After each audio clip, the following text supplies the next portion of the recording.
Hello guys, Alex Okuyemi here. I welcome you to this week's episode of Abuja Weekly. If you are new to the channel, welcome, and if you are an old timer, welcome back. So, the news making round for the past 1 week is the CBN's introduction of cyber security levy to bank charges.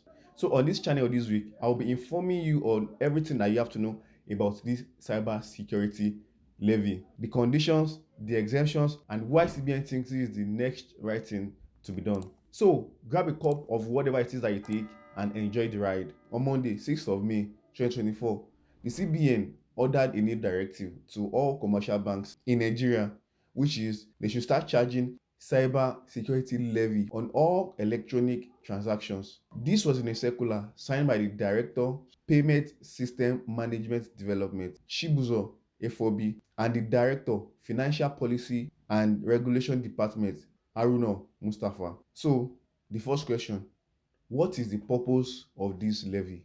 This levy was introduced to curtail heightened cyber threats and boost cyber security infrastructure to protect Nigerians against cyber threats. This cyber security levy is to be remitted to the National Cyber Security Fund, which is administered by the Office of the National Security Advisor. So now that we've gotten the why out of the way, what are the implications of this levy?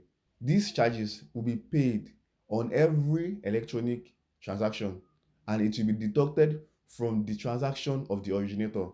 That is, whoever is initiating an electronic transaction is whom would be charged. Also, the new development is expected to be in full implementation 2 weeks after the announcement.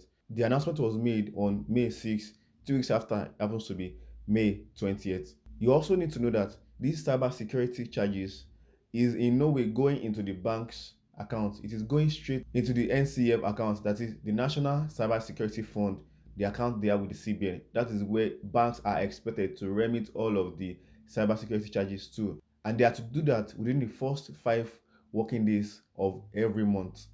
Failure to do that will incur a 2% penalty on their annual turnover. Also, on every charges, it is 0.5% that will be charged for cyber security levy. How do you calculate that? Is you will multiply whatever amount you are sending times 0.005. So if you are sending a sum of 10,000 naira, you'll be charged 15 naira. That is 10,000 naira times 0.005 is equal to 15 naira. So apart from your SMS charges, your stamp duty, whatever charges your bank charges you, they will be adding a sum of 0.5%, which is the cyber security levy, to your transaction. These cyber security charges will not be incurred on all transactions. There are few exemptions to this new development.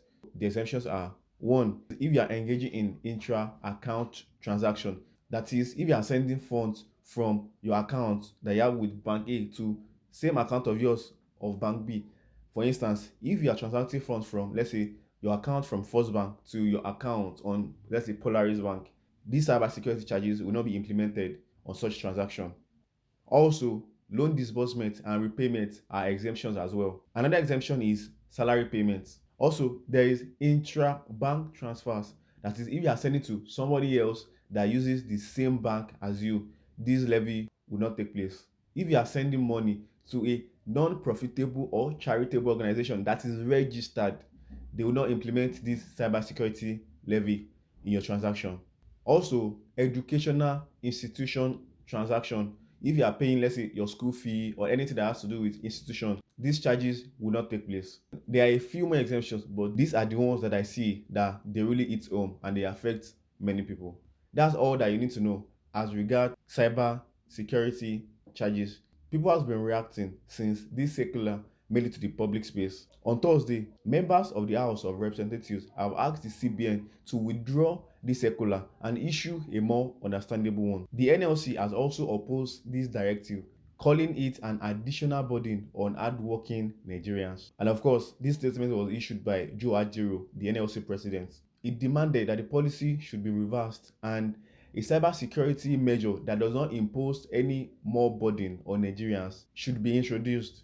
Also, its sister organization, the TUC, they've also threatened to go on a protest and even shut down the economy if the policy is not withdrawn. Many people have agreed that this development is mistimed as Nigeria is currently battling with skyrocketing food prices, scarcity and high cost of petrol, removal of electricity subsidy.